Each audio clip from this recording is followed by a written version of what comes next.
Hello viewers and welcome back to Sahara TV. Today with me is Mr. Lai Mohammed, Interim National Publicity Secretary of the All Progressives Congress APC party. Mr. Mohammed, thank you so much for being with us here on Sahara TV. It's a pleasure.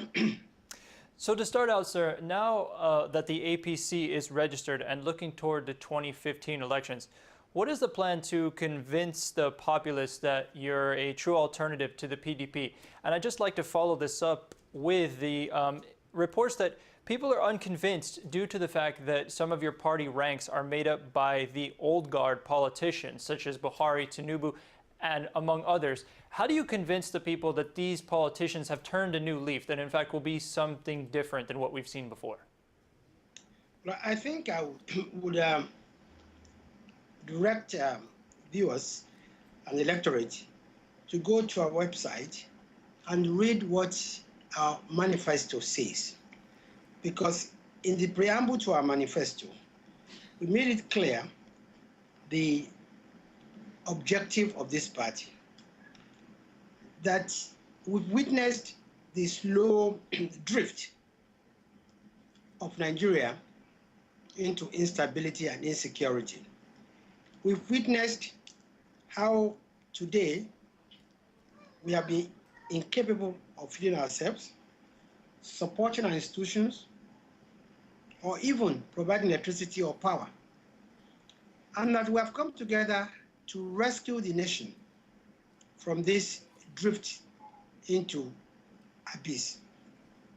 Now, we have a manifesto that does not only say what we are going to do, but how we're going to do it. We have cardinal philosophy that will govern this party. And rather than being liabilities to the new party, I think the personalities of General Buhari and actually Lai Mohammed Tinubu are more of assets. This is because without the huge sacrifices the two of them made, probably the process of merging of the 3-4 parties would have been possible. And I think people should rather judge us, one, by what we have done in the states that are currently being governed by APC governors. That would be a better yardstick to measure what APC is going to do at the federal level. Thank you, sir. Now, how are you reacting, is the party reacting to the two new political parties, the People's Democratic Movement and the Independent Democrats that have been recently registered by INEC? Is this going to effectively take the wind out of the sails of the APC? No, I don't think so. You see, don't forget that we are not a new party. The APC is the fusion of 3 or 4 established registered political parties that have won elections all over the years, that have a track record, whereas the two new parties are brand new parties. We welcome them to the race, but we have absolutely no fear, and we do not think that they're going to threaten our chances in the 2015 election. Absolutely none. If anybody should be worried about the emergence of these new political parties, I think it should be the PDP, because clearly from what we are hearing, they used to belong to the PDP. Given the fact, though, that you mentioned your makeup party of these 3 political parties, how do people that are unhappy with the track records of the previous political parties that now became the APC, how do they not see it again? Like, isn't there something that the new parties not having a track record that perhaps people are aware of, or the fact that they're not happy with, give them some type of advantage? Well, I think it's a double-edged sword. Yes, I think you are correct that a party that are now being in government will probably have no negative, but also they also have no positive. Any party that has been in government is bound to have negatives, but I think the important thing is that if the positives outweigh the negatives, and that I think would weigh in favor of the party that has been tried and tested. And I can say, with all sense of modesty, that the track records of the APC governors in Nigeria today are incomparable to any other party. Whether you're talking about Edo, you're talking about Borno, you're talking about Lagos, Ekiti, Osun. Yes, sir. I'm glad you mentioned Lagos State because I'm curious what your position is on now with this relocations of persons done by the Lagos State governor and the fact that it seems to violate the rights of these Nigerian citizens that have been relocated to other states. I mean, there's been, the reports that have come out and such. How does that reflect now that you mentioned the track records of these APC governors? I do not think that the Lagos State government has violated the constitutional right of any individual.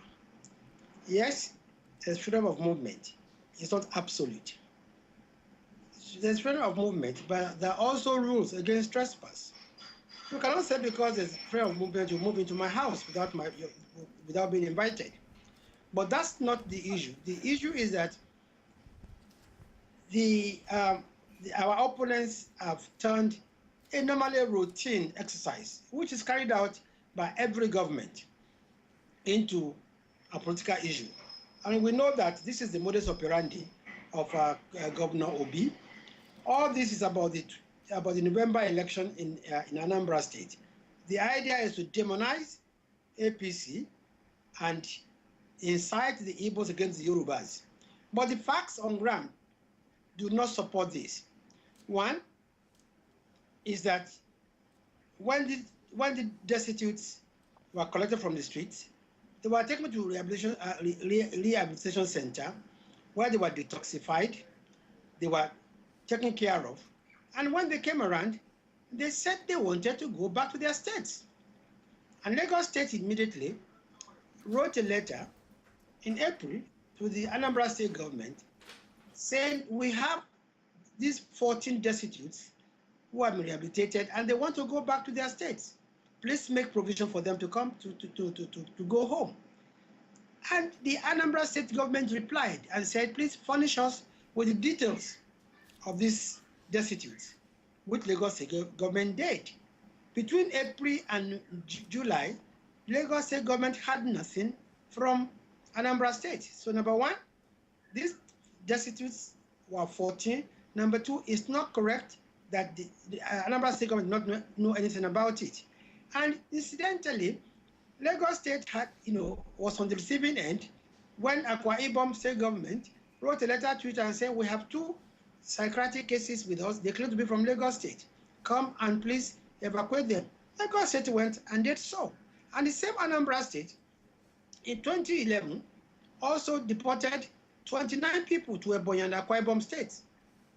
So I don't see why they are making a mountain out of a molehill. But of course, this is exactly what Governor Obi did in 2009, in the run-up to the governorship election, when he brought out the issue of religion and ethnicity. Yes, sir. I have a question because you've mentioned a couple of times now Anambra State. How are these deportations affecting elections in Anambra State with Ngigi as the candidate of the APC? I think the people of Anambra State know better, and they will not fall for that kind of cheap blackmail. They know that if there's any state in Nigeria that is so hospitable and so tolerant and accommodating, is Lagos State. And let's put on record, it's the only Lagos State that the spokesperson for the ACN was an Igbo man. It's only in Lagos State that the commissioner for budget and planning in the last 6 years, the last 8 years, has been an Igbo man. It's only in Lagos State that you have this kind of tolerance. And I don't think, like we want Governor Obi, he should not, because of some narrow selfish interest, try to undo what has been, try to incite people who have been cohabiting peacefully for many years. I don't want to go back to history, but I can tell that the average man in Anambra State knows that this is just cheap blackmail. Just one more question, not related, related more to Lagos State, but not to the deportations. I was wondering your take on this decision by the Lagos State government to appeal the Court of Appeal judgment that freed Major Al-Mustafa from jail. Would this ruin the chances or kill the chances of the APC in the North? And the reason I ask is because the Lagos State, obviously under APC, but then also Kano State and Obi State are somewhat under the sway of the APC. And so I'm just curious, does this, where Mustafa appears to be a popular figure in his home states, does this bring potential ruined chances for the North for the APC? I think we must divorce justice from politics. We must divorce law from politics. You see, anybody who is accused of a capital murder has the right to appeal to the Supreme Court. We believe that if the accused person has that right, the victim also must have that right.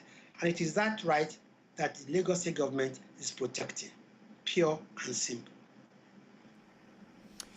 Yes, sir. Just one final question here. As you gear up for 2015, I know you talked about the APC governors and the track records they have, and that's how you'd like the electorate to view the people. But my question now is, in areas where the APC does not currently hold sway, do you have structures on the ground currently, or will you, that will be part of your electoral machine moving toward 2015?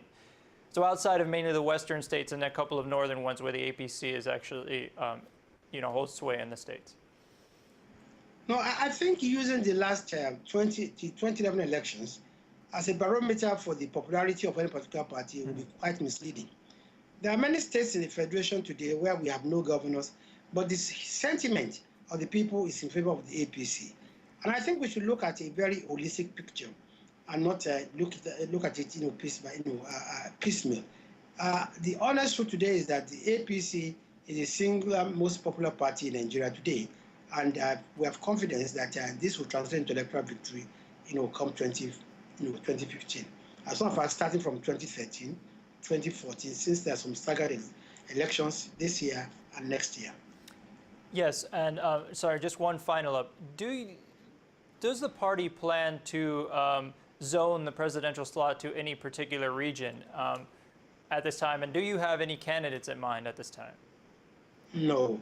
You see, the party is at this moment preoccupied with building the party, mobilizing, people in the party, registering the members, then conducting, elections at every level, ward, local government, state, and then the national convention, which would now produce the permanent, officers to run the affairs of the party. It's only after that that the issue of campaigning will come in. And of course, I can assure you that no, the party has not zoned the presidency to any part of Nigeria, and the choice of the candidate for the party will be determined and will be ruled by the constitution of the party. Okay, sir, thank you very much.